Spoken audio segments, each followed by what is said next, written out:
Preparing to live stream webinar.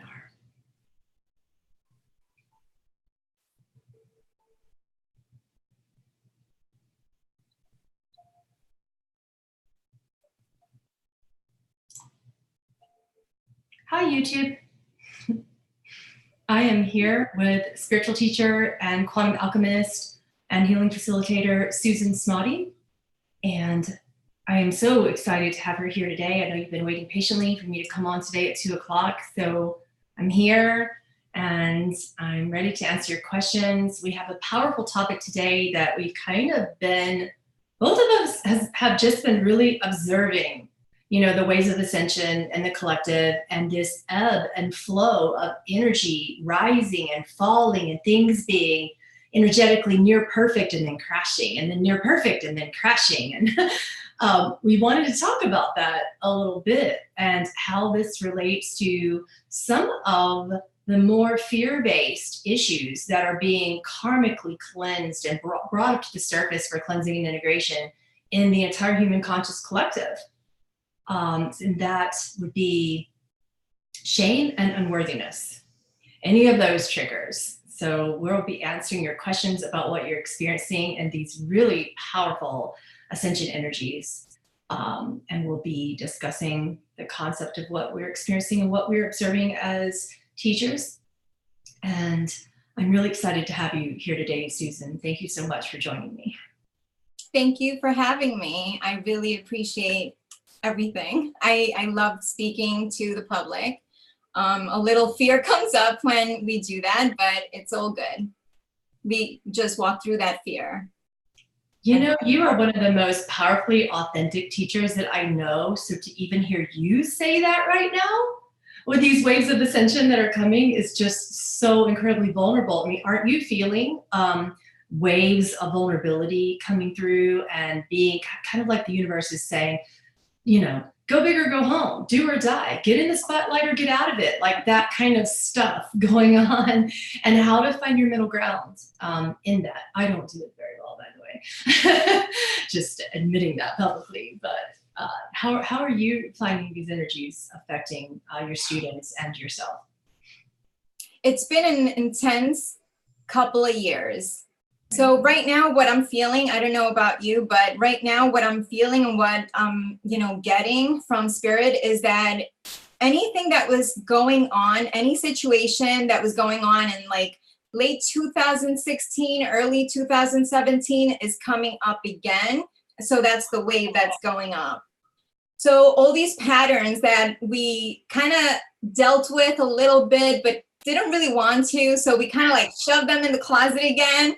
Those things are coming up again, so you can clear that and move forward, because that has been keeping us kind of stuck in the old paradigm. So that's coming up now for clearing. And so it's feeling really, really intense. The energy feels like it's amplifying. So it sort of feels like a train, right? So when the train comes over and you say, oh, I think I'm going to wait until the next one. You're allowed to do that, of course. And so you wait for the next one, but then you have like a limited time to actually get on because you need to catch up to the other train that you missed. So that's what it feels like. So it's amplifying the energies. And a lot of times, like, we as humans want like an easy fix and a way to like bypass and not really do the work that it takes to actually ascend. Ascension is all about inner work. It's all about introspection and finding out the true and core you and letting go of fear. So it's love or fear. That's really what Ascension is about. And it's about that choice that you have to choose either or. And so when we don't do the inner work and when we try to do the quick fixes, that just doesn't help. It actually prolongs the process. It prolongs the pain. So no bypassing. You hear that, people? Yeah. you are one of the teachers that I've noticed does not do that and does not promote that, which I highly respect, by the way. I highly value that in your work. All about being able to be transparent and open, and no matter what that means in your life. For instance, Byron Katie, who I highly respect, I was listening to one of her interviews just last night, and someone had called her on something, you know, in terms of, you know, the work that she was doing. And the person said, I feel like I'm going to die. And another person in the crowd said, well, let me dig deeper with you with that. What if someone had a gun to your head and said, I'm going to kill you right now, and it was a real threat? And you wouldn't believe what she said. It was so incredible. She said, I'm going to love them all the way. What if they never pull the trigger? And the person said, but you know, they're there. They're saying they're going to kill you. And these are what these fears feel like. Mm-hmm. And she so powerfully said, well, let me give you a true to life example of how someone literally had a gun to my head. This is what Byron Katie said, by the way. This is not me. I can't imagine that I would respond in the same way, actually. I think a bit of martial arts would have kicked in very quickly if I were in her position. However, what she did was look the person in the face, and she saw his inner child. And she fell in love with this person. And she said, I love you. And he looked in her eyes, and he saw nothing but love. He saw no fear. Oh, I got goosebumps. He couldn't do it. He put the gun down. He couldn't do it, you know, because she had no fear, you know. Now, this is kind of a little bit how Ascension is feeling like, you know, sorry for the drama, but sorry, not sorry. Those of you going to raise your hand on how dramatic Ascension has been for the past, 19 months now or so. So it really feels like a do or die situation. And you can find your middle ground in that by being in love in all moments, whether you're going to go big or go home, whether you're going to be afraid or jump, you know, and hope there's water at the bottom of that cliff. You know, whatever you're going to choose, whatever process you're working through, just don't bypass your pain. Pain is there for the feeling, because if you do bypass it, it becomes suffering quicker than you can say, go. So Suzan and I were talking about this energy of this ebb and flow, and how things seem to go way up this, riding the crescent of ascension, and then way down again. How do you feel about, how is that showing up? How, what are you observing with this ebb and flow and what that feels like? So, I mean, when you talk about energy, we want to be able to explain it in a way that's tangible, that, you know, humans can understand. So we use these parables or these metaphors. So we use the train metaphor, we use the ebb and flow of the ocean, because that's really what it's like. It's like the ebb and flow of the ocean. The energy waves come in, and I mean, getting kind of like more scientific, I feel like we're getting the energy waves from the great central sun, right? Which is not the solar sun that we know of. It's beyond that. So that sun, the great central sun, is throwing off waves, which is it's being sort of like filtered through our solar sun. And then that's when we get it. So then we have the solar flares and all these things, but it's really coming from the main central sun. So that means that, like, collectively, galactically, we're all going through the same thing. We're all ascending in consciousness, that is. So I'm feeling it on the cosmic level, and then I'm feeling it on the human level. Oh, and so human level. Yeah. Let's bring it back, Suzan. So in the human level, it feels like the worth stuff is coming up. Like, am I worthy? Am I worthy to teach spiritual teachings? Am I worthy to write a book that I started to write? I'm coming up with a lot of resistance because of the programming that's out in society, that we're not worthy, that we're not worthy of teaching what Jesus taught, what Buddha taught, when in fact, some of us are actually in that space. That's why we're here. That's the calling that we answered. I mean, good, bad, or ugly, I don't know what the answer is, but it's just the way it is. So it feels like the projections of society just bounce on me energetically, and then it feels like right now what I'm feeling is actual physical sensation. So what that feels like is like my legs will hurt really, really badly. So it's that movement, because legs, you use them for movement, right? Mm-hmm. So if your legs are hurting and you don't want to move, that's showing you that energetically, that's what's happening. Like you're trying to move through something right now. Mm-hmm. And that's why your physical body is feeling the way it's feeling. Right. And do you honor that? Absolutely.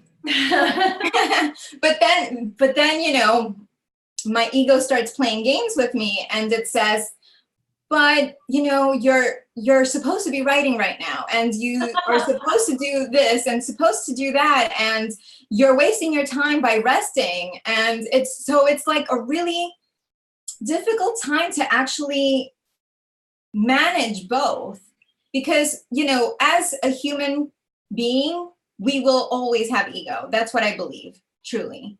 So unless we completely become a light body, we will have that ego, because it's structured in order for us to have that human experience. Mm-hmm. So it's about managing that ego. Yes, but could the resistance possibly be coming up for us to face something very powerful? It's there for us to actually go back to the inner child. That's really what it's about, because the inner child is deeply hurt, it's deeply wounded, whether it's from this lifetime, another lifetime, or even ancestral. It's all the same thing. Your inner child is wounded. It's asking you to pay attention. It's asking you for love. So inner child work is so helpful when it comes to like going through these energetic waves. It's really about honing in. What does the child symbolize, right? The child symbolizes heart. So it's really about going back to the heart and honoring your heart. It's not about the brain, or the mind. It's really about the heart. I mean, we can think it could be a little bit of the higher mind, as opposed to the lower mind, but it's really about like the heart, and what the heart wants is really joy. That's really what it wants. Right. And connection. Some people may ask you with that, how do they tell the difference, between when the mind is pulling a resistance stunt, that's what I call it, when the ego has that reaction, and the heart says, hey, I'm telling your body, and just using the analogy that you gave me, I'm telling your body to sit still right now. I'm telling you, you need to rest. I'm telling you this. I literally will not let you get up and move and do, and bypass me. But then the mind says, hello, there's this, there's that, there's this, there's that. And some people can't exactly discern, number one, which is more important, no matter what anyone in a spiritual community may say, what would you say to someone in a real world environment? And what I mean by real world is what people think of as real world, what I would deem as pure illusion, a creative world. But what I mean by that is a job to go to. And, in my case, the bus route just closed for the school for the whole month. The bus company went out of business. We're 30 minutes away. So I have to get up early. I'm not a morning person. And my heart's like, stay in bed. And body's like, no, not really. Actually, the mind says you better get your tail in the car. So how do you know the difference between mind and heart? And, in a creative environment, which do you choose and why? So I feel like it's okay to choose whatever you want to choose, that's why we're here. We're here to play with choice. We're here to play with the choices that we have. available to us. So if I choose to honor my ego, right? That's okay. That's okay. Let it be. Just be aware that that's what's going on, and not, delusional and denial it, right? So it's really about, the ego talks very loudly.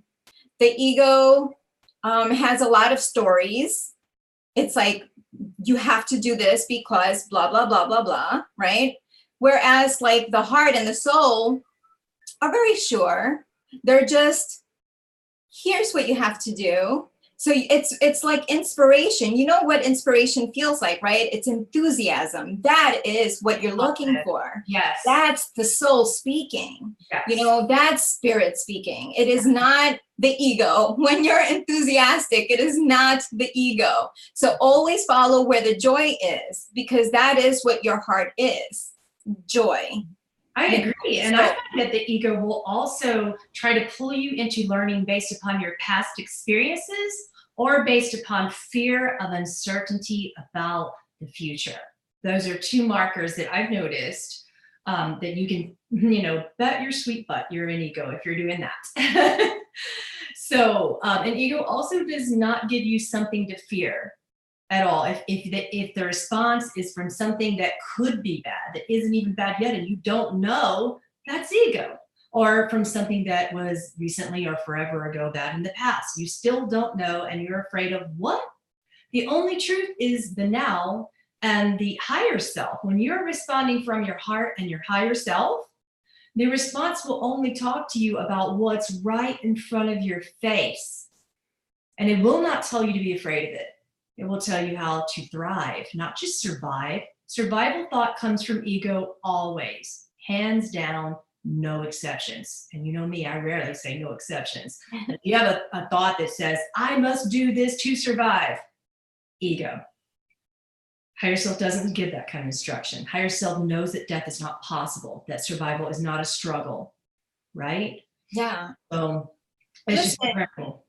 That's what ego is. Ego is built on the past. Ego is built on ancestral patterns, on childhood patterns, on societal patterns. That's what it's built on. So it only knows patterns of the past. It has no self-awareness. It has no awareness of what could happen in the future. So it's not creative at all. Ego is not creative at all. It's very linear, actually. Yeah, I agree. Well, it can be a little bit creative, but mostly create to destruct. What do you mean? Meaning, like, it'll create something that it wants you to tear down again. It wants destruction. It wants creative chaos. It wants your death, emotionally, physically, by telling you that you must, quote, survive. So it's incredibly tricky. And it'll present you with all sorts of very real feelings and real, allegedly tangible, juicy stories. Like, I'm going to literally die if. But the truth is, do you know that? Do you know that 100%? You don't. You never know. No one knows the day and time of their passing of their body, ever. Ever. Because there's no such thing as time. So Right. If your higher self, this is for you guys, if you're working with BQH, QHHT, anything like this, higher self will never, ever, ever use time, ever, because time is an illusion. So if higher self is talking about time and, this person's going to die in such and such a date, that is not higher self. That is ego. So let's pressure the ego in order for the ego to crumble in that instance, so we can actually go into the higher self, because the higher self will never say anything that is fearful, because there's no such thing as fear. Fear is the illusion. It's delusion, actually, So fear is false evidence appearing real. That's really what it stands for. And it's so true, And, I'm not the first one that says that. many teachers have said that, because that's really what fear is. And so, you know, I had this one instance where I can't swim. I can't swim because of whatever, right? So I was in the middle of the ocean this summer, and I said, you know, that this is my chance to see if I can like really go into the fear and go into the ocean when I can't swim, right? And in the middle of the ocean, in the boat, I said, okay, this is my chance. I'm going to take it. And I did. And let me tell you, I was scared to death because I can't swim. And if you get stressed in water, you tense up and you sink. That's really what happens. If you relax in water, you float. But when you have that fear inside you, you don't float. So I had that, and I kind of pushed myself, because I said, you know, I'm a fraud. If I cannot do this, if I cannot like put myself in this situation, I'm a fraud, and I should not be working with anyone. Oh, wow. You know? So that's one of the bigger reasons why I did it. It was because I wanted to prove to myself that the tools that I've, you know, had other people use actually work. And it was a struggle. It was not easy, but I did it for a bit.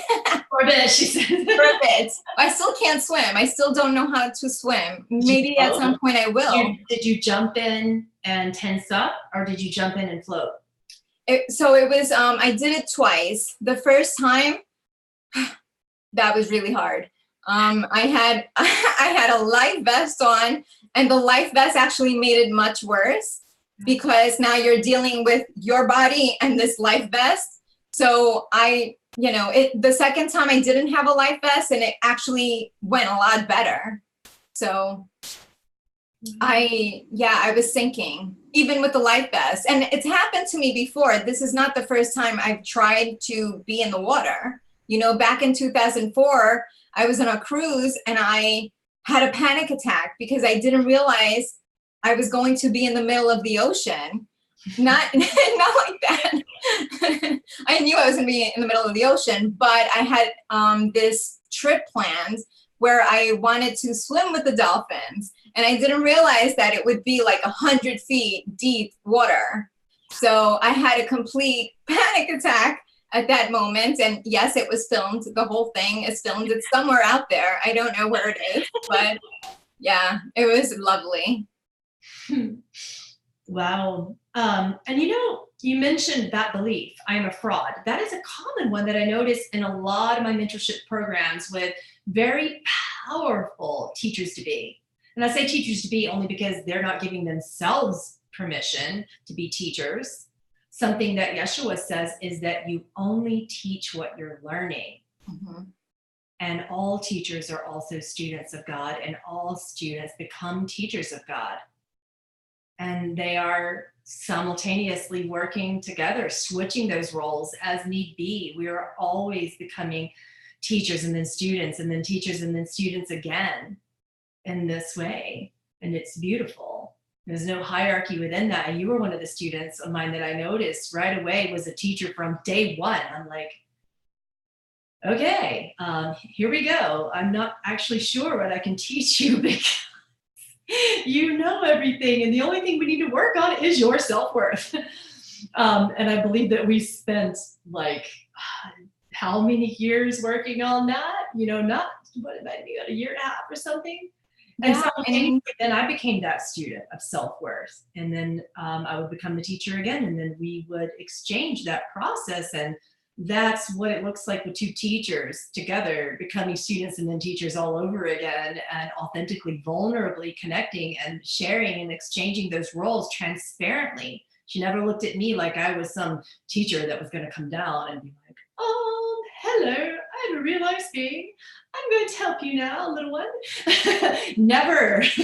It was more like everything that this student who was already a teacher would bring before me with something that I needed to work on within myself, and everything that I would bring before her was something that she needed to work on within herself. And that was our exchange, and it still is. And this is what makes you, quite frankly, this belief about, I'm a fraud if I can't fully master every single emotion, and otherwise I'm not a teacher. That's a really common one right now, at least amongst my students. I don't know about yours and how often you're seeing that, but I have heard that so many times from students becoming teachers. It's a major thing because of the collective waves of ascension bringing up so much shame and self-worth to be integrated, to rise above that. So what's your take on that belief that you're fraudulent if you can't heal everything emotionally before becoming a teacher? Well, obviously that was ego, right? That was my own ego coming in saying you're a fraud because you are not doing what you preach, But you know what? I am so thankful. I am so thankful for that. I am so thankful for my ego, because if it's not for my ego, I'm not being pushed to the limits, I need that ego in order to be pushed to the limits, in order to battle my own demons, So this whole thing about like getting rid of the ego, and it's like, it's not real. That's just not real. Not in a human body, not in this world. We need the ego. Because wouldn't we just be, dead in the body at least? If you don't have an ego, guess what? You don't have a body. You don't have a mind. There's no body for the mind to govern. Right. Right? Right. So otherwise, why are we here? If we're just mind and body, that makes no sense. Otherwise, why do we have a mind and body? You see? Right. And then we notice from, different masters who willingly, because a true yogi, I will say that, a true yogi will be able to manage the body in a way that they will decide when to go. They will decide when they will not take another breath of air.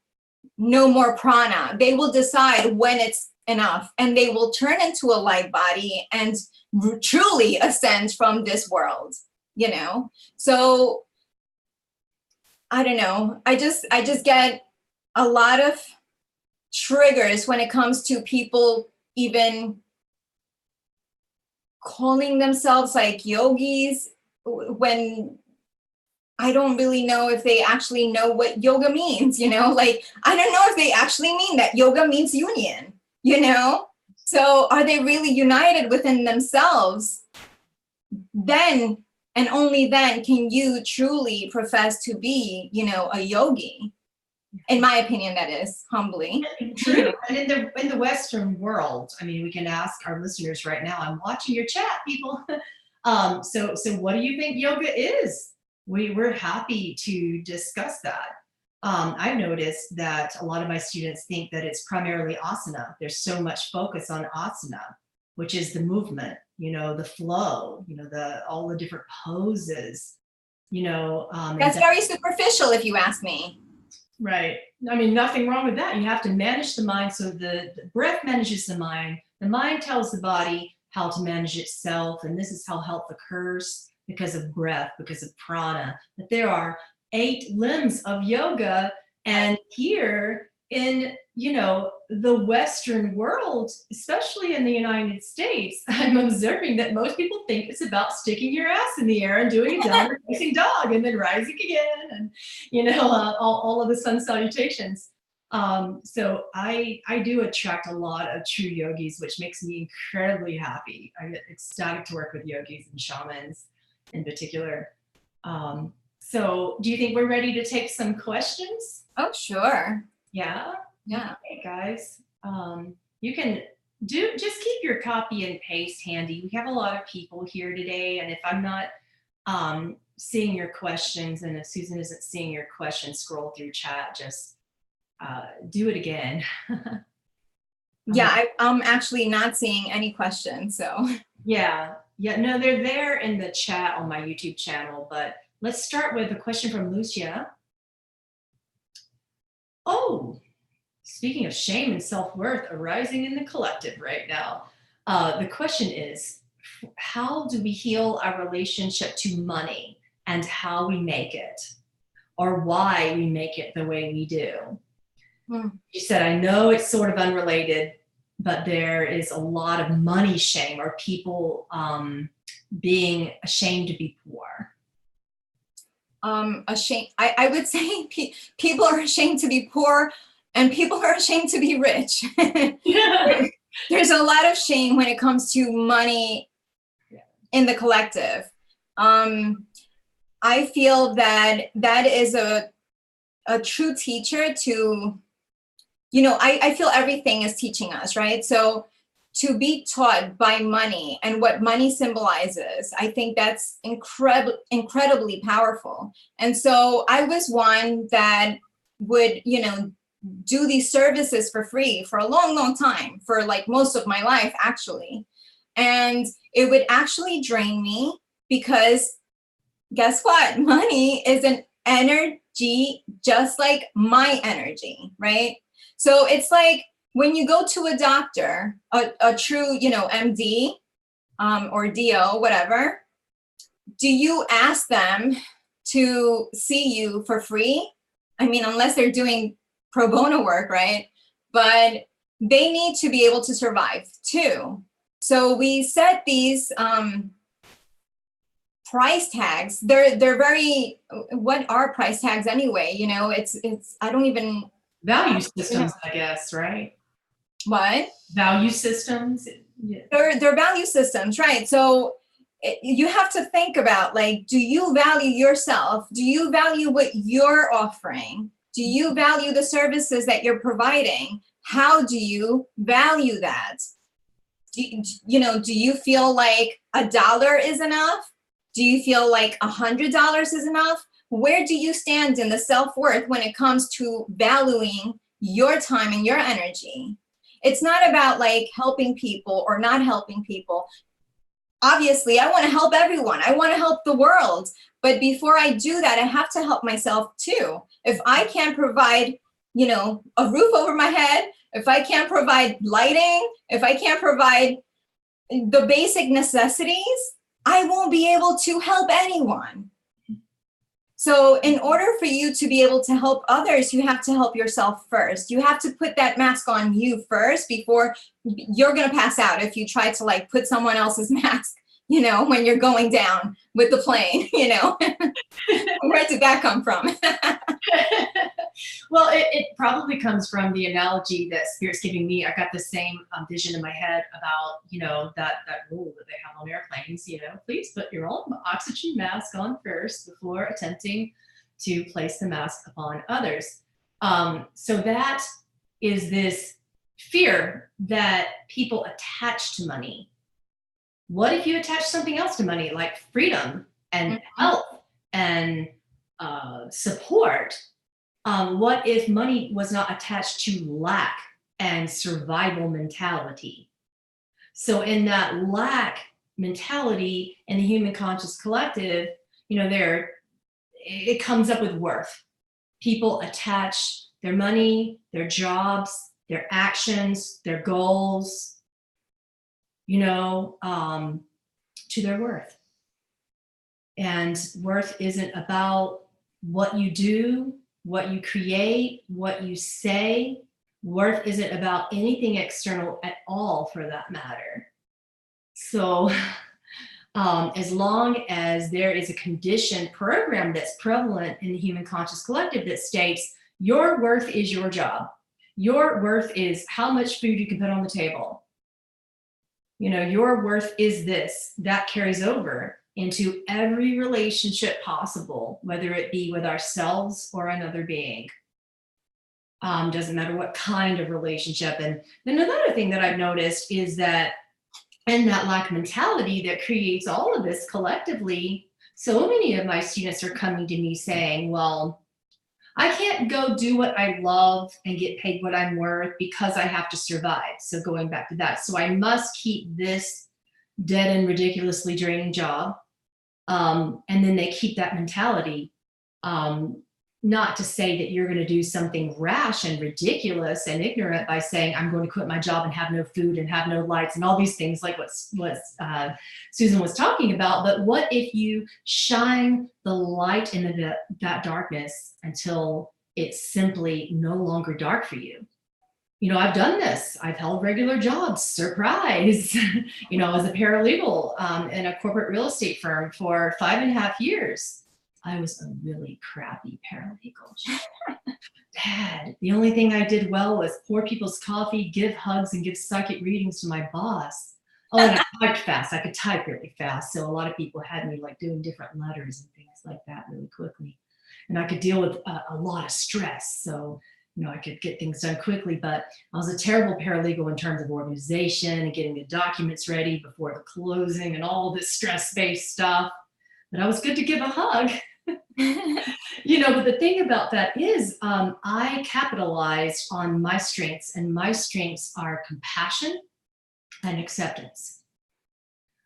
So basically speaking, with compassion, no matter what, that's there. And if you can take your strengths, and your strengths are not what you can do. Your strengths are not your talents. Your strengths are not your gifts or abilities. Your strengths are not your what's on your resume for what you've done for a company. Your strengths are innate.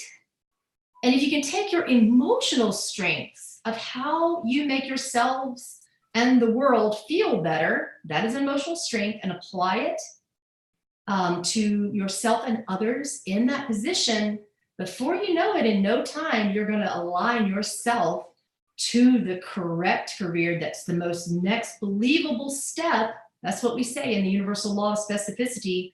We don't just jump from, you know, dead end crappy job to we're at the top of the universe job. There are steps in that because of where we are in our frequency. So be willing to take those next most believable steps by accepting where you are and finding your strengths and shining the light of love and compassion from your emotional strengths right where you are in that moment. That is the most powerful thing you could do for abundance, no matter what your job is, whether you're broke or rich. It doesn't matter, you know? We should jump to some more questions. They're wanting to know if we could give them a technique to assist in that inner child healing that we're both talking about. That what's your deepest sharing or any quick sharing even about inner child healing that you could advise? One that I always use, it seems to be, is going to the place, like asking it. So it's all about self-inquiry, right? So you ask yourself, what age does this come from? How old was I when, you know, this belief came about? And then you go to that age. Like you can either, you know, we like to creatively do this, right? So maybe like picturing that child, picturing yourself as that child in that age, and holding that child, telling that child, you know, what you just heard is not true, but this is true. So why don't you start believing this? You know, just hold the child, like literally like hug yourself, you know, because you need to also feel. It's not only about the imagination, you need to feel. So doing this, give yourself a hug and pretend that it's like you as that child. I feel that's very, very powerful. And, you know, I like doing mirror work also. That's from Louise Hay. She was an incredible teacher. And so she gave us techniques on mirror work.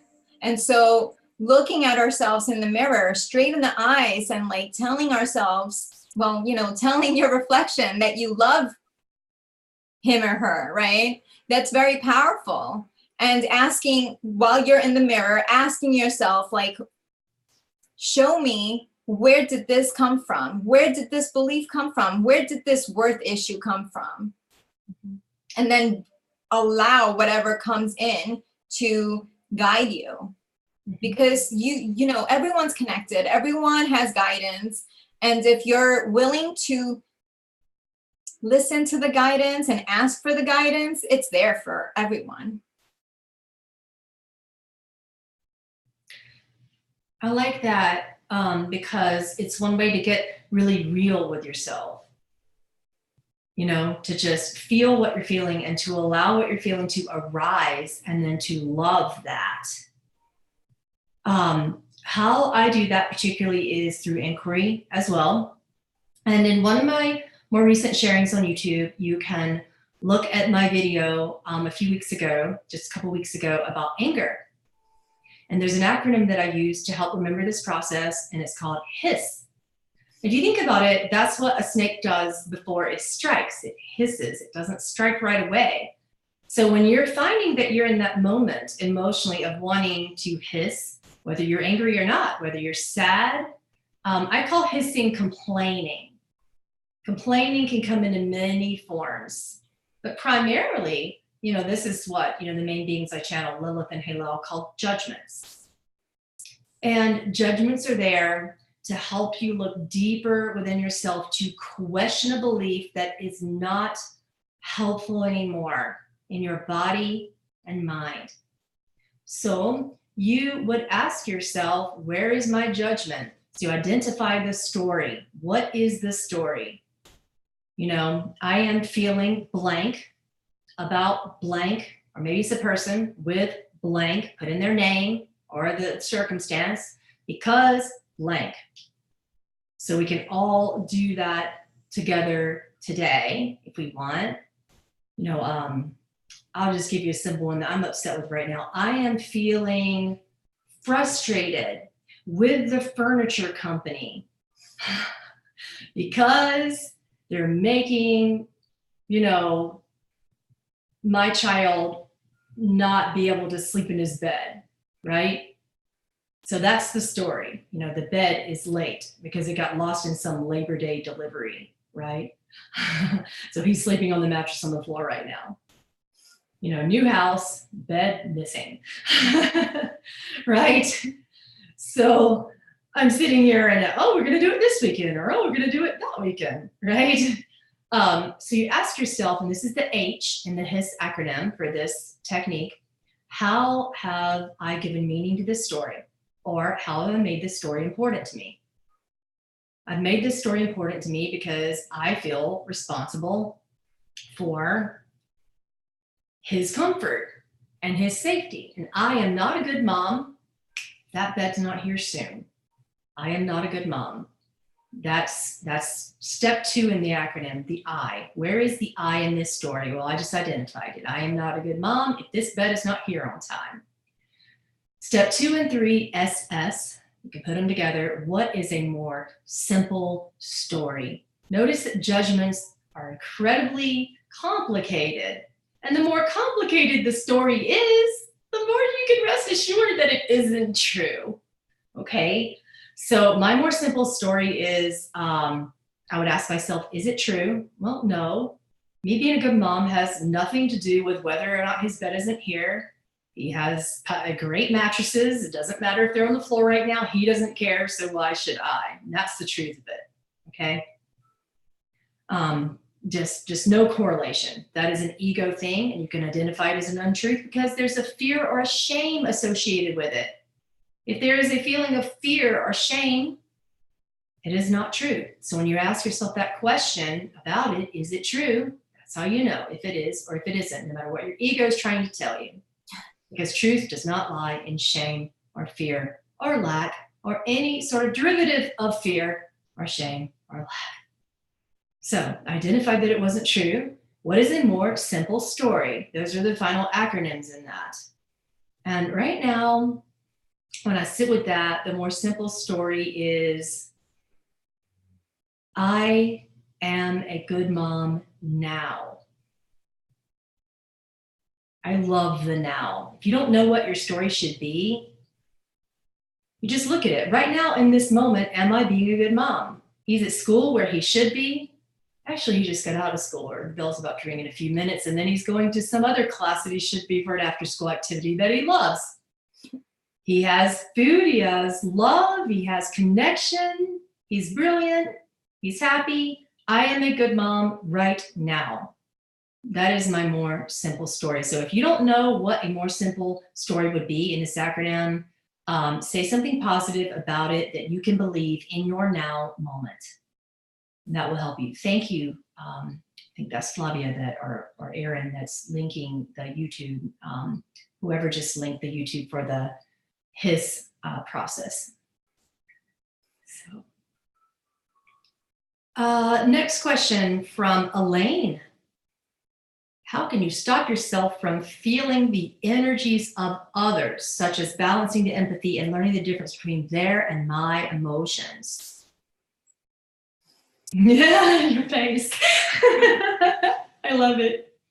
Well, here's the thing. In my personal belief system, there is only oneness. So what does that say? If you're feeling it, somehow you're a match to that. So how are you a match to that at this moment? And I understand that when we're very, very sensitive, we pick up from others. But the thing is that we're not going to pick up if we're not a match to that, because everything that we perceive is something from within, right? So, you know, I feel like there's a difference between like consciousness and awareness, right? Awareness is the inner experience, whereas consciousness is awakened perception. So we're realizing our world around us because of our senses. And so that is perception, right? So if you're perceiving something, now you become aware, this is your inner experience, you become aware that there's something there for you to look at. So do you see what I'm saying? Does that make sense? Mm-hmm. Absolutely. Because it's just such a profound experience to become aware of what you're choosing in a conscious state. And that's the first thing. What are you choosing? And then secondly, is it helpful or not? That's one of the things that Yeshua taught me right away in all of my work with him is we are here to be helpful. So that means to ourselves, first and foremost, you know, back to the oxygen mask analogy that Suzan so powerfully described. We are here to be helpful. And going back to your question about how do you prevent yourself from feeling the energies of others, I'm going to just turn the question around on you. Why do you want to prevent yourself from feeling the energies of others? Ultimately speaking, it is helping you, or if you're already helped and you're aware of what they're experiencing, you are there to be helpful to them. So why are you stopping yourself ultimately from the reason why you are on earth? That is my question to you. So empaths, if it's there, I agree with Suzan, it's there for the uncovering. It's there for the integration. It's there for a reason for you to question and observe and inquire about your own alignment. And I will add to that, it's there for you to get your ass out into the world and be helpful. I agree. Yeah. Yeah. Oh, that kind of question.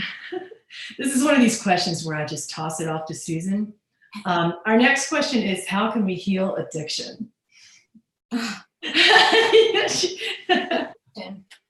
There's so many addictions, you know, it's not only drugs, it's not only alcohol. You could be addicted to watching TV. You could be addicted to like going for walks even, you know. Addiction just means it's like a self-medication tool. It's a self-mechanism, self-defense mechanism, right? You don't want to deal with something, so you go to whatever you're addicted to. If it's chocolate, if it's food, if it's whatever, you're going to go to that because you want to cope better.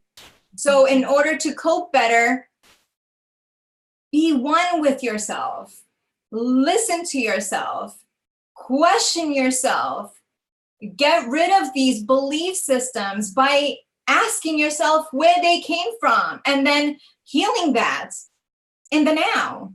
you have the most power in the now, right? Like, we don't have power in the past or in the future. The future is a probability. When we read the future, we're reading the most probable outcome based on the energy of now, right? Whereas the past is an illusion. It's like a dream. It's not real. It's not real anymore. So let's let go of the stories of what was and choose differently now. I mean, that's what mastery is. It's about choosing differently now. Observing the now. Mastery, somebody quote that from Suzan Smadi right now. That was a very powerful quote. The definition of mastery is choosing now. Yes, choosing your now, choosing your power in your now. And that's what's so amazing about your work, is that you have an intense focus on how you feel authentically and each and every moment. And then if you don't like it, you simply choose again. And this is what you're teaching the world. Yeah, but you have the most power at all times. You hold the power within. Mm-hmm. The power is not outside of you. You will never, ever, ever get it from anyone outside of you. The power is held within. So stop giving your power away to everything outside of you and focus in on, what do I want to choose now? Do I like how I handled that situation with my best friends? Mm-hmm. Yes or no, Mm-hmm. And if the answer is no, then do differently next time. Or that is like, go into the forgiveness. If you find that you don't like the way that you handle something, ask for forgiveness now. Right. Be honest. That's honest. Be transparent and ask for forgiveness now. Right. Every moment that you can feel what you're actually feeling, as opposed to avoid it, and speak it and then act it. This is how energy works. You think it, you feel it, you say it, you do it. These are the 4 laws of karma. Karma of thought, karma of emotion, karma of speech, and karma of action. And this is what makes a creative world spin. Mm-hmm. And if you can illuminate yourselves and shine that light of God by inquiry into all of your feelings of, what are you thinking? What are you feeling? What are you going to say to yourself and others about it? And what are you going to do about it? Sometimes the answer is nothing, or I don't know. That's okay too. Wait. It's okay to be uncertain. But those are the stages of inquiry in my class, Awakening the Shaman, where we ask ourselves, what do we think? What do we feel? What do we want to say? What do we want to create or do? And then the final question in that inquiry class is, what does God want to happen right now? I love that question. I love it too. I love it. Excited. Like, I work through the other questions going, and then I get to the final question. I'm like, yes. Now, what does God want to happen now? God wants to forget. God wants to accept. God wants to allow. God wants to trust. God wants to flow. God wants to be in love. Yeah. So let's relate that to so many experiences. What does that mean to be in love? This is what it means.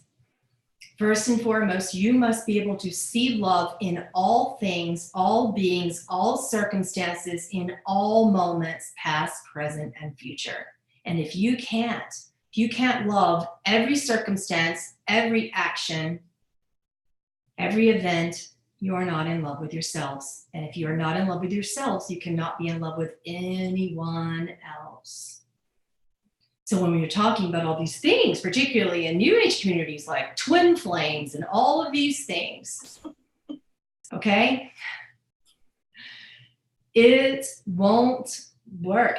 No matter whether or not, a fractal of God is operating in an incarnating experience in my world at any given moment or not, everyone that I see is my twin flame, whether it be a bumblebee, a flower, a blowing flower or leaf on a tree as I walk by, the mailman when I'm checking my mail, My neighbor, the person who hurt me deeply. I'm going to go deeper. The person who raped me. I'm a me too. Okay? I'm going to go deeper. The person who murdered someone that I love. I am in love with them. That they are my twin flame. You are my twin flame. And when you ask yourself that moment, in that moment, is that circumstance or person before you are you completely in love with them? If you can't say yes, you're not going to be in a relationship that works. It will not thrive. It will end at some point if you cannot say yes to all of those questions. Work on it. Do the work on yourselves. Now, can you stay and can you do the thing that the majority of Americans do because divorce rates are so high right now and pretend and stay in an unhappy situation and lie to yourselves? Of course you can. I'm not going to question what the ego can do. The ego is very powerful. But can you be in love and have a successfully loving relationship in a twin flame experience? No, not if you can't answer yes to all those questions. So right now, Susan's my twin flame. And so is Kathy, and so is Melissa, and so is Daniel, and so is the other Kathy, and so is Cynthia, and Viramu Preston, and Golden Age Alchemy, and Gianluca Calara, another powerful teacher, guys, by the way. So all of you are my twin flames right now. You feel how powerful that is? There's no exclusivity in that. Love is not exclusive or jealous or hateful. Love is kind. Love is free. And love is free. Love expands. Yeah. All right. What do you want to do? How are you feeling? Do you want to keep going? Do you want to end here? How are you feeling? I want to honor your time. Oh, we can keep going. I love answering questions. It's my favorite thing. Okay. Awesome. Let's take another one. Viramu said, boom, there it is. I love us. I love you too. Awesome guy, by the way. I know him. Student and teacher. Hi, Juan. About sleep. How do you get a good night's sleep is the next question. This person says his dreams are vivid and he's having visions in his sleep that are coming true in his life and that serve him. But then he wakes up feeling exhausted and then has to consciously try to increase his energy pattern. So he's asking about the situation and how to have a good night's sleep. That's an interesting one because I've always had trouble sleeping. Yeah. One thing that I've been doing if I have issues sleeping lately is I'm very into the essential oils right now, and there's certain ones that really help me go to sleep and stay asleep. And that there's a blend that has valerian,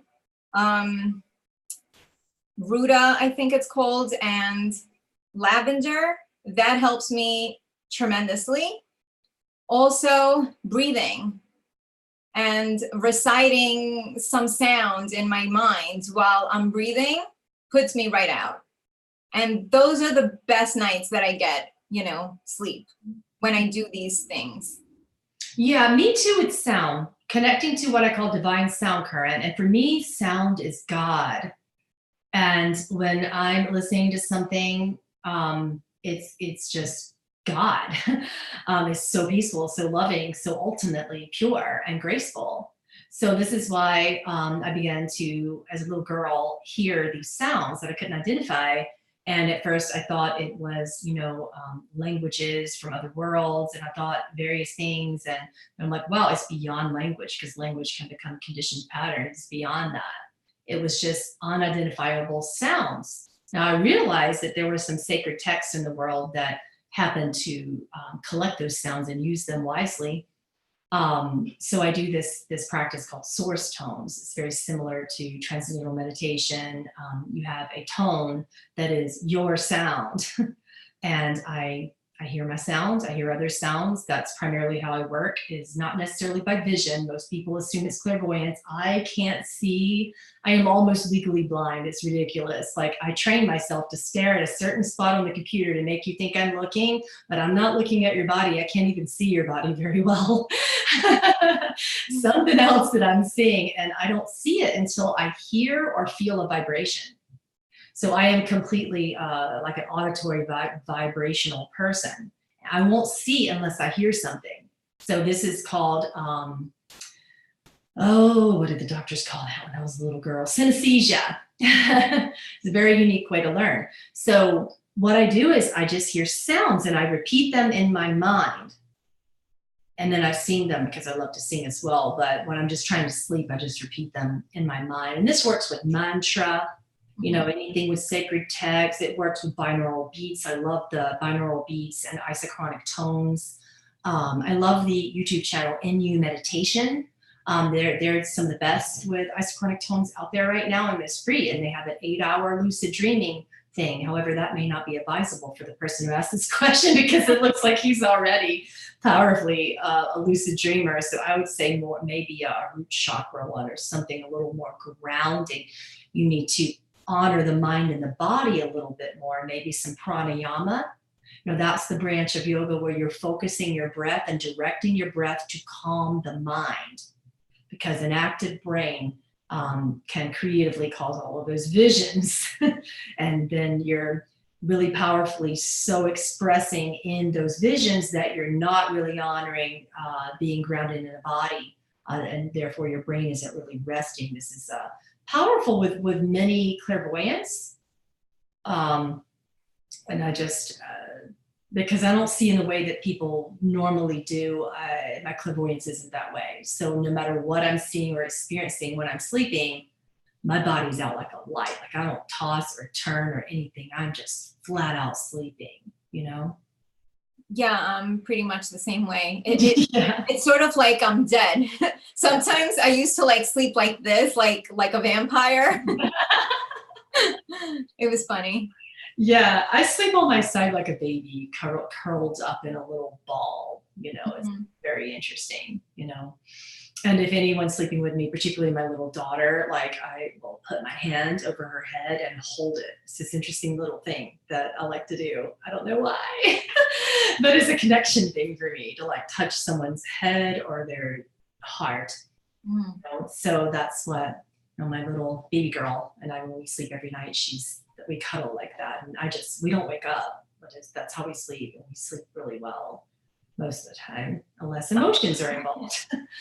So when emotions are involved to the point where you're bypassing something, that's likely why your mind is moving. So I know that if I'm not sleeping well, that it's something emotionally that I'm avoiding within myself. Yes, absolutely. You know what I do a lot? I sleep with rocks. I sleep with crystals. Yeah. So I really let my guidance tell me which ones want to come into bed with me. So you can play with that also. Yeah. Yeah. I find that just getting into a good physical routine is incredibly helpful, you know, for that, to be able to get into a good physical routine and to be able to, you know, just like we do as parents with our children, we have a bedtime routine. We tell them a story, you know, we put them in the tub. You can tell I have a little kid. We have teenagers and then a little one, and there's this big gap, you know, between them. But for my little one, we have a whole routine. You know, we don't eat after a certain time. We certainly don't eat sugar after a certain time, with the exception of whoever dropped off the boo present from Halloween. Last night on my doorstep at 8 p.m., there were 4 candy corn cupcakes. And I was like, oh my God, I'm never going to sleep. But it was so sweet. They do that in our neighborhood. They're so kind. So don't eat sugar after a certain amount of time. Turn off your electronics. Oh my goodness. So many people think that sleep is about something that's going on within the spiritual realms in some etheric astral realm somewhere, which chances are is your mind is overcompensating and you're not able to ground enough to get proper rest. So no sugar after 7 p.m. No eating after 7:30 p.m. at all.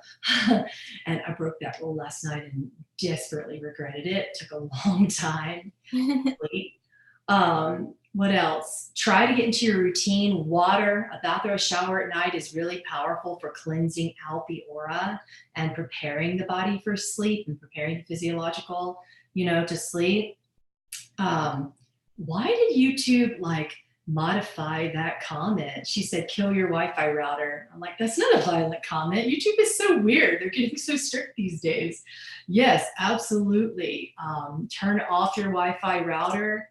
I have an interesting thing where I've got this system in my house because I have teenagers who love the internet.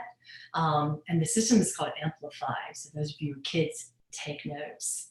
Yeah, my new internet provider told me this. You can put the app on your phone, and if you have this system, you can pause anybody's device in the house.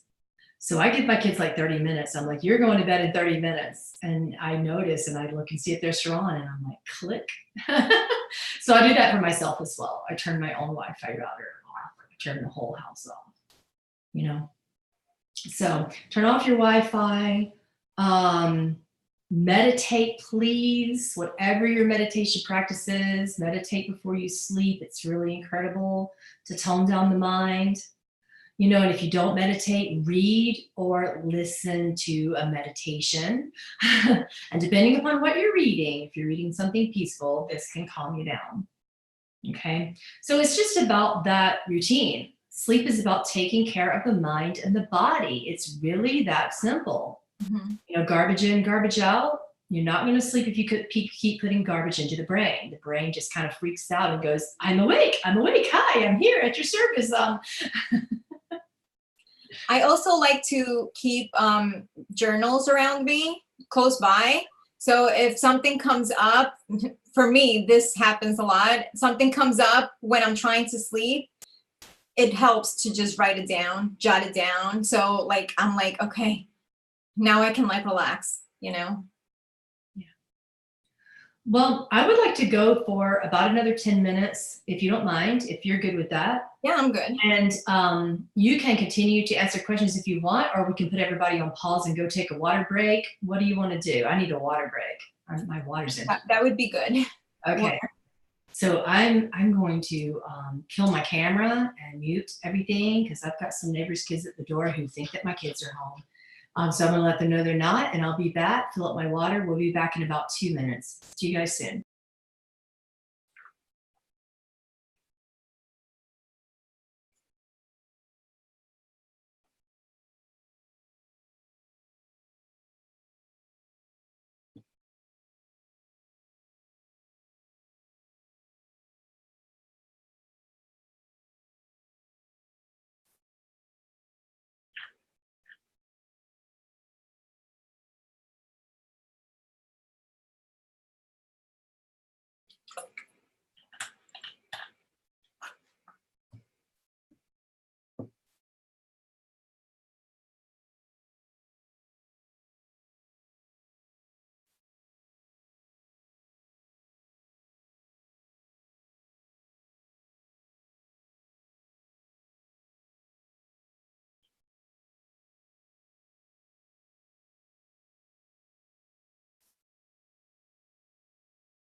All right.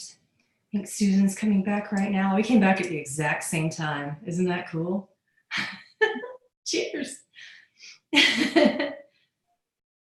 All right. They're so cute. They're still playing in my front yard. You hear? They're like, we're just going to play out here for the next 3 hours. Like, the kids aren't coming home in 3 hours. They're so adorable. They're like 4 and, no, wait. Yeah, 4 and 5, these little ones. Okay, let's take another question. Haha, it's about water. I'm not sure that those things are connected, Jamie Starr, but I will, we're going to put your question out there. It is, can you please speak about what is going on with the earth waters? My 15-year-old nephew drowned in Lake Powell a month ago. There were several other drownings the weeks before and after. I don't know. The only thing that came up is maybe it was during Jupiter Gandanta. I studied Vedic astrology, so that's the only thing that I was thinking. I'm not finding a connection for the Human Conscious Collective on that, to be frank. But I can tell you that if you are, that's something that's coming up for you for a reason. So you want to do inquiry with yourself to ask yourself, what is it about water? Water represents purity, things that need to be cleansed, thoughts. Water represents our state of emotions. And I can tell you collectively, you know, as a race on Earth, humans are distraught and they do feel as if they're drowning. So if you're noticing that so many people are feeling this vast collective energy of overwhelm, and they just feel like water's just pouring down their throats, just filling up with pain, just overwhelmed. I can say that that is something I notice as a whole. Do I really say that I can connect it to people drowning, or the incidence and prevalence of drowning being higher right now? I'm not noticing any scientific concurrence with that thought pattern, but I can tell you that it makes sense spiritually based on where humanity is right now in their fear. And I can tell you that it might have some significance to how you feel, you know? Are you feeling that way, or are you here to help people who are feeling that way? You know, alignment in the law of attraction is not necessarily always about you personally being responsible in a way that makes you the one who feels something negative. Could be that you've been through it and you're the person, since you've mastered it, you're the person that's there to help someone else through it. Are you there to help that family who, you know, your nephew? Are you there to help others who feel overwhelmed and as if they are emotionally drowning overall? Is this a point out to a purpose, focus? You know, there could be many ways we could answer this question, you know?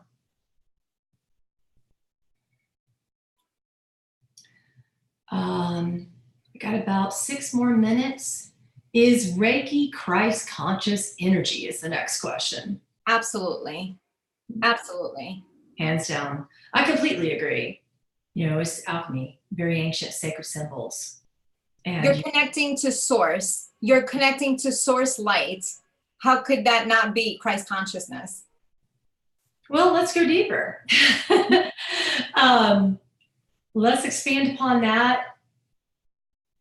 Why isn't everything considered Christ conscious? Why do we need to segregate things and fractionalize and say this is, but this isn't, and this but I agree. You know, do you notice that happening a lot? Yeah. Well, because we're in a dualistic universe right now. We want to label everything in order to understand ourselves. Oh, someone said, oh, I have a question. Well, you better type it. We have 5 more minutes. Yeah. Oh, here we go. This is for you. Virimu wants to know what you have personally experienced from using your source tone. And he was talking about how he started to hear different cultures singing when it's quiet. And when he's by himself at night and relaxing, he hears voices of other cultures. He's such a highly ancestral shamanic person, this person who's asking this question. So what did you experience with source tones? You know, it's about connecting the brain to the brain, if that makes sense. So it's about connecting the neurons and having a nice flow. That's what I feel is happening when you use source tones or when you use certain techniques such as TM. You're literally rewiring the brain in order to have cohesiveness. So what that looks like in society, in our everyday life, is you're more, I can only speak for myself, more peaceful, more grounded in a sense. Sometimes I'm not so grounded to work on that, but I'm a lot more grounded now because of the source tones. So just imagine how out there I would be if it wasn't for that. And I think that for me specifically, I don't like feeling limited and boxed in. So I sort of like fight with any kind of structure, but this is very structured. You know, it's a 20-minute practice, and it's actually given me some sort of like organization, if that makes sense. So in my outer world, I've been doing my best to be more organized. But you know, I'm still working on that. Yeah, me too. And it's because it's the creativity, right? It's the creative brain is like all over the place. And the, linear brain, the male oriented brain is very like structured. So for a long time, I was that way. I was very structured. I like things where I put them, very control freak like, and then I was like, whatever, let everything just be. But now it's more harmonized, if that makes sense. Right. And I think it's because of the source tones and the practice itself. It's really about the practice. It's about the discipline. It's about the commitment. Yeah. I used to hear my name being called out though, since I'm a child. So, especially when I was about to sleep. So it didn't increase the auditory senses. It just, I think it intensified the other senses that weren't so good, I would say, like my taste and my smell, that intensified. Mm-hmm. Awesome.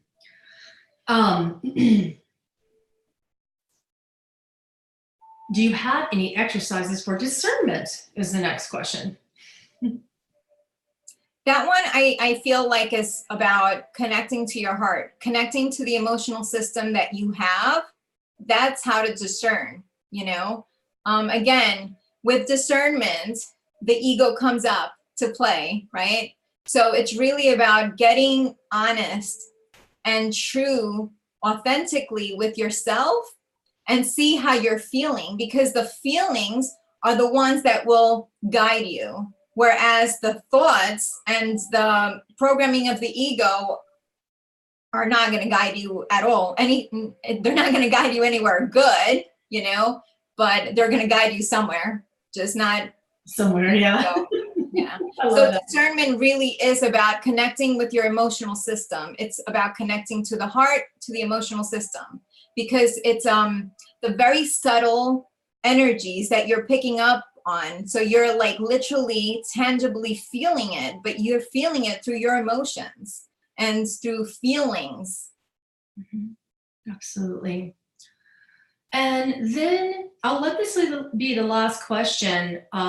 Someone had emailed me about this just now and said she's watching and said she loves your work. So we love her work too. We love Suzan. She wants to know, since we're discussing shame and worthlessness and feelings of unworthiness in the human conscious collective, what is your take on how to be aware of when that's there and how to heal it? Well, it's going to come up for your awareness. Your physical reality will match that. So, for example, someone reached out to me wanting help, I think like a month ago, and I had to sit there wanting help for free, and so I had to sit there with it because, the old me would be like, sure, absolutely, no problem. But I had to like really think about it. Like, am I really saying that I'm not worth any kind of like exchange? I'm all for bartering, just let it be some sort of exchange. It's not only about the money, it's really about like exchanging energy, because if I don't do that physically, I will not be okay. I've learned from the past. So. And that's pratyahara. That's the branch of yoga that pratya is literally translated to draw in energy or to draw back, energy that you don't need. And just being aware of that. So ahara means food or nourishment and energy, and pratya is to draw in or draw back. So there are a lot, this is what yoga does. It makes you aware of when you need to draw in or draw back. And shame is there as a cue to you that you need to draw back from something. If you're feeling worthless, there's something in your environment and there's some emotion or belief within you, both, that should not be there. So sometimes it may be optimal to look at your environment to see what is triggering that belief. You don't have to be able to identify every imprint and every negative belief that was ever there and go down like it's a freaking tree of life all the way back through 50 million past lifetimes of suffering. What good is that going to do to you to know that you strangled an infant to death when you were, a mentally ill person a long time ago as an Egyptian? What good is it going to do you to know that you murdered someone? What good is it going to do you to know those things right now? The only way that could be pulled into your now is if there's a part of you that feels the same. Do you want to murder yourself? Do you want to rape someone? Do you want to strangle someone? Do you feel strangled? Is it a metaphor? In those ways it could help, but looking so deeply at everything about the past and looking and projecting so deeply at everything that hasn't happened yet, which is the future, can actually be so counterproductive to being aware of how we are shaming ourselves into feeling unworthy. What's your take on that? Yes, I feel like there's a place though to know the creative stories of the past, So if we look at the past timelines, we can observe ourselves doing horrendous things or wonderful things, whatever. And it's really about understanding. Whenever we observe the past, we hopefully understand ourselves a little bit more, a little bit deeper. And so that understanding comes up in order for you to have that like epiphany and that state of aha moment, So, and then you can like move on from that. You don't have to attach to those stories anymore. They're only there to help you. They only come up to help you. You then say, great, now I understand. That makes so much sense. Now what do I choose to create? So it's not about getting attached to the old stories. Sometimes like I've observed people getting so attached to those stories that, then they have like guilt and more shame. And it's not about that. It's about understanding and then choosing to build something different now. Choosing again. It's about awareness itself. It's not about, when I observe like the past timelines, I don't even like attach to them anymore because I am not that. I am not the timelines. I am not the stories. I am just existence itself, consciousness. Mm-hmm. That's all there is.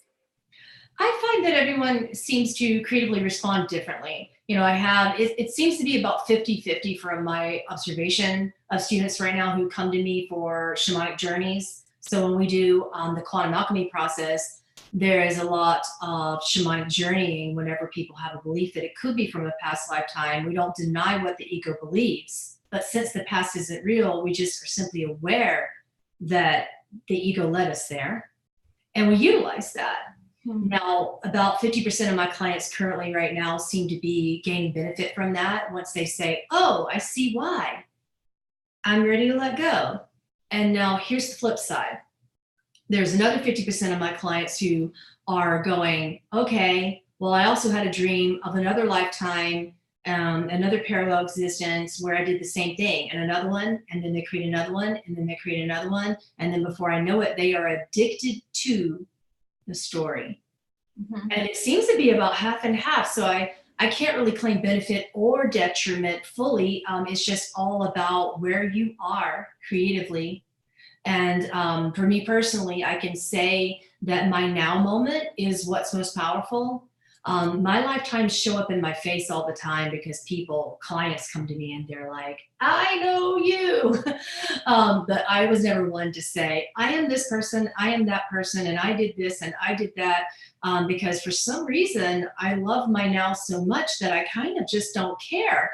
And you'll notice that the deeper and closer you come to the truth of your own realization that you are love, you don't care about the past. I mean, that's not a cold, callous thing. I don't remember what I ate for breakfast this morning. So that not caring is not to say that I don't value some powerful experiences, but my primary experience of what I'm choosing is all right now. All of you, Suzan, the whole world that's listening. I feel each and every one of you. And if I'm going to start to feel negatively in this moment about something, I'm going to identify where in this moment, where's my pain point? Where's my heart? What story did I just create? Did it come from worthlessness? And I'm going to really, really identify that right now. It may or may not lead me back to the past, but that's in a realized moment, and I really pragmatically understand that not a lot of people are in a realized moment, but I can assure you that the more you observe your now under a microscope, the more you question your beliefs and what you feel when you are suffering, the quicker you are going to be in that realized moment, the quicker you are going to be feeling good all the time, the quicker that you are going to be in a position where no one can shame you. If someone comes to me right now and said, you know what, Pamela, you have some issues. I don't just freak out. I just say, oh, tell me more about that. For those of you who are my students on Patreon, that's one of my favorite phrases. I get curious. I wonder. I'm like, oh, that's an interesting reflection. Let's talk. I want to hear it. I want to listen. I want you to tell me more. And then I want to ask forgiveness. That's the second thing that I'm going to do, is take responsibility for myself, because you are me. But I'm not going to believe a negative story. If someone comes to me and says, you should be ashamed. You know what? I don't want to be with you right now. Okay. Yeah, okay. I love you. Then don't. And in this moment, I still love you. And that's never going to change. Or if someone comes to me and says, you're the love of my life, I want to be with you right now, I get to make a creative choice in that moment. Not about the future, not about how I felt about anyone in the past, but it's about my love in that moment, projecting at all times. So for me, the best advice I can give you about conquering shame is to love your every moment, to love every being standing before you. And when you can't, here's a guideline. When you just can't love a circumstance or person standing before you, show compassion. Feel compassion for them. Put yourself in their shoes, in their place, because they are you.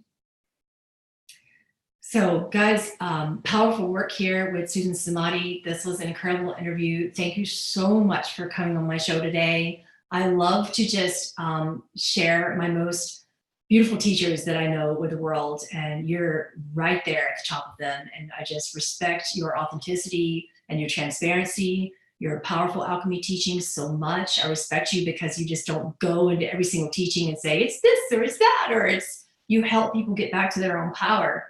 Yeah. So for people who want to join your mentorship program and work with you or come to you for some quantum alchemy or any of your services, can you talk a little bit more about how to reach you? Yeah, you can reach me at sacredconnections8.com. In the process at some point to have another website, but right now that's it. So sacredconnections8.com. I list all the services there.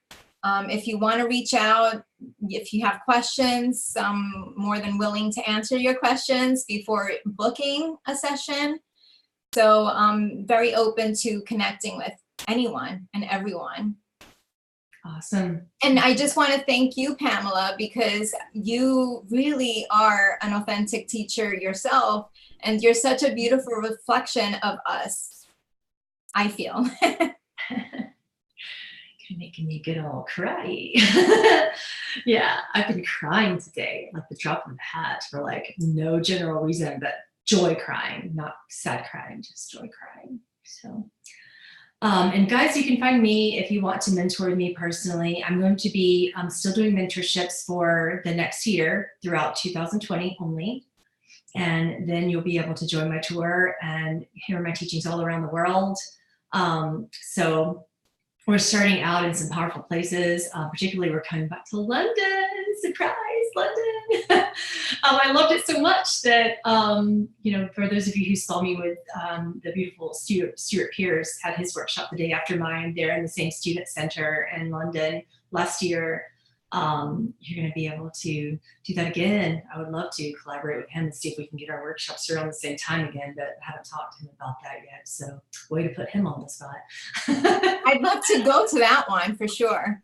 Yeah, he was so amazing. We had my workshop one day and then his the next, and a lot of people were coming to both of them, and it was just so nice to meet him and to watch how he works. He's incredible. He's in New York, I think on October the 6th. He's going to be in New York City doing the Voice of Change, his powerful workshop. So you can see him there.